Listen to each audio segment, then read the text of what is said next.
What is the key plank in your platform? Kids are the top priority. Every policy that we institute or every policy that we support has to put kids first.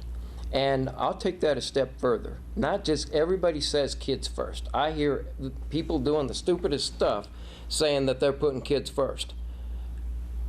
My standard is two things. One, make sure that when you do something for a kid, that it's the same thing that you would have done for your own child. And I notice if you wouldn't do it for your kid, then maybe it's not a good thing.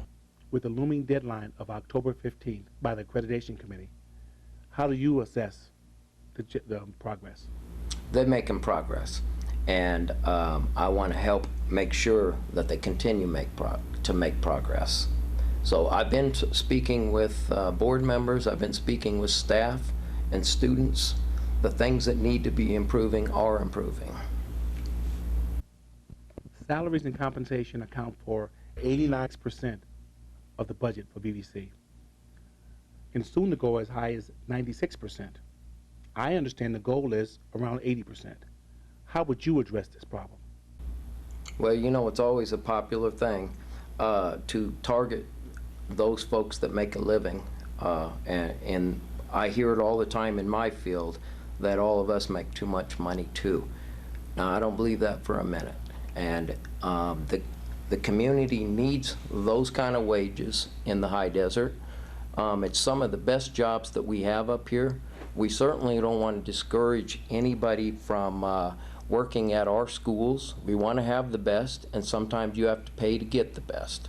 And I'll go on with that theme in some of your other questions, Joe.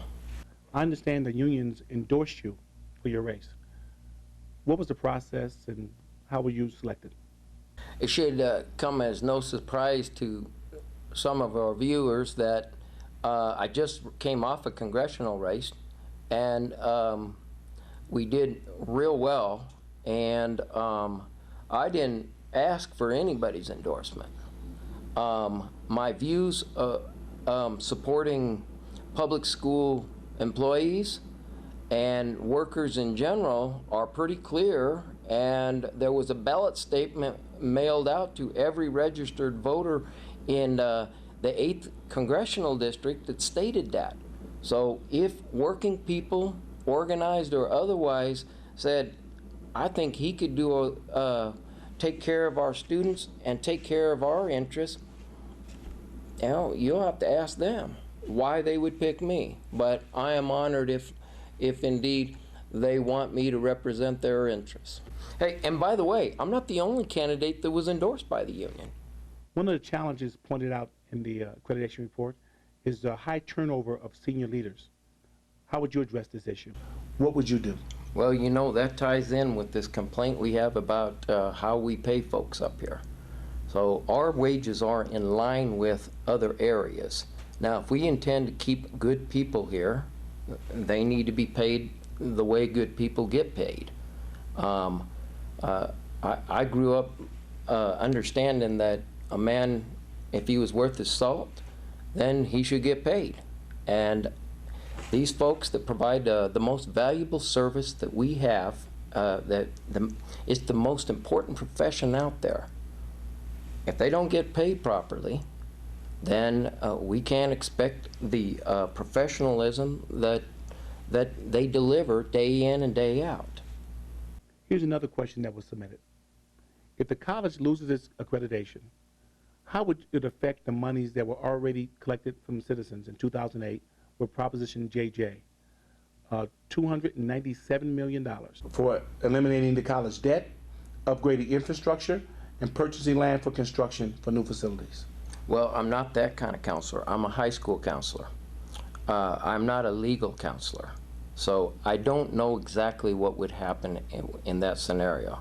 But I can tell you that if I'm sworn in as a college board trustee, I will hold to the promise that I've made to take care of that college and those students the best way I know how. I can't answer all those details, and I don't know that anybody out there that can. John, do you think the college will lose its accreditation? No, I do not. And I'm praying that they do not.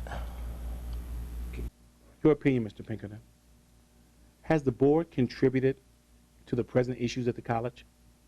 And if so, how would you address this? I'm not here to attack the board. I am the lone challenger, I guess, because nobody else considered it important enough to spend time and energy for. Although I have heard something else, that there were some people who were interested but felt intimidated into not running. But I don't scare easily. Can you please describe the importance of creating a culture of respect, civility, and dialogue and trust at the college? You know, 90% of what I do every day as a high school counselor at Silverado is helping people with relationships with teachers and students, teachers and teachers, teachers and parents, students and parents.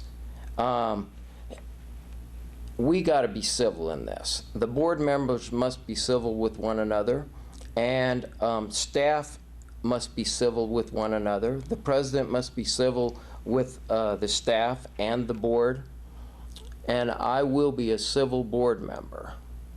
I won't call anybody out, but I have firm beliefs on what is right for students, and I'm going to hold strongly to those. Whether they're popular with my fellow board members or not, if I believe it's good for a student, I'm going to hold on to that. Okay. Then how will you ensure that the college creates a long-term budget that does not rely on unrestricted reserves to cover its deficits? Well, the first thing I'm not going to do is to ask for concessions with labor costs. That is not the first thing that I'm going to do. I do believe most every business out there can run more efficiently, and schools are a business. They're not your usual business of land or RVs or cars. It's a more important business. We educate children to take over running the most important, the most powerful country that has ever existed in the history of the planet. And if those kids are not prepared for that, then we failed in our mission.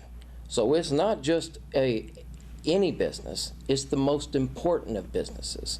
And teaching is the most important of all professions. Here's another question that was submitted. How do you plan to resolve the $29,850,000 projected cumulative deficit for the next for the next 4 years without compromising BBC students and cutting more classes?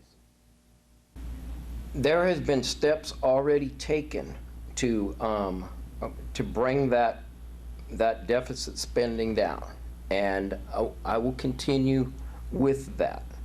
Okay, solvency is the number one thing financially.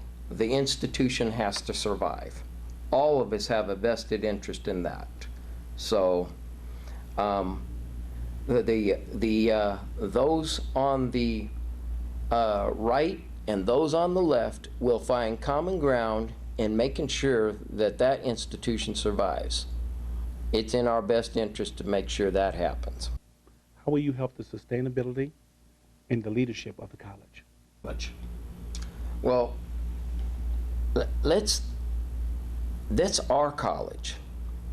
I don't have any problem with folks coming from other areas to work up here. Some of my dearest friends and colleagues come from other areas to work with us in the high desert. But I think we should first look to see who we have in the high desert that can fill those positions. Okay? I'm a guy that I buy locally. When I bought my family sedan, it was at Sunland Ford. When I bought my pickup, it was Dodge Family Motors. When I got an RV, it was up here in the desert. My children were schooled up here. I work up here. I built my home in Pinyon Hills. you know, let's take care of things here first. We don't always need to look outside. And that is something that I'm going to encourage. Because if people live in this area, they're going to want to stay here.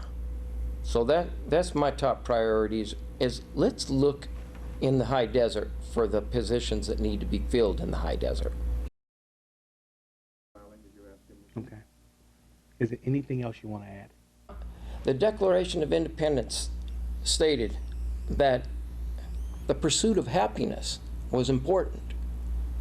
The children that I serve each and every day, and I have a huge caseload at Silverado High School, I strive for them children to be happy in their pursuit of their education. And if these children are not happy and productive, we've done an injustice, we've done something absolutely un-American. And I promise you that every decision I make will be as if the children that I'm making the decision for are my children.